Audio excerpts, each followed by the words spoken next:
બધાને પોતપોતાની અગવડતા પોતાના કાર્યો હોય એટલે નથી આવ્યા એનો અર્થ એવો ન હોય કે એમને ઇન્ટરેસ્ટ નથી અથવા એ અલગ છે.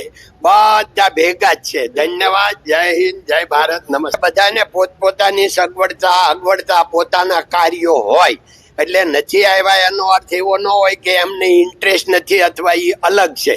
બધા ભેગા જ છે. ધન્યવાદ. જય હિન્દ, જય ભારત, નમસ્તે. ધન્યવાદ. જ્યારે મુખ્યમંત્રીનું વેલકમ કરવામાં આવ્યું ત્યારે જયંતિ સરદારાને દૂર રાખવામાં આવ્યા. જય સોન. એ તો મને ખબર નહીં, હું તો અહીંયા બેઠો જ ભાઈ ઓડિયન્સમાં, મને કાંઈ ખબર નથી. બોલો કૃષ્ણ કનૈયા લાલ.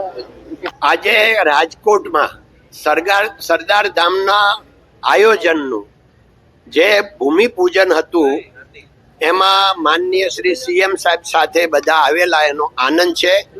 અને આ રાજકોટને માટે ગૌરવની વાત છે અને અમારા માટે, આપણા સૌ માટે પણ ગૌરવની વાત છે. કારણ કે અહીંયા જે સરદાર ધામ બનશે એમાં બહુ આપણા બાળકો, વિદ્યાર્થીનીઓને મોટો લાભ થશે. અને એ ક્યાં ચાલુ ભણતર નથી, યુપીએસસી, જીપીએસસી, એ બધું એનો એજ્યુકેશન થવાનું છે, જેમ અમદાવાદમાં થઈ રહ્યું છે.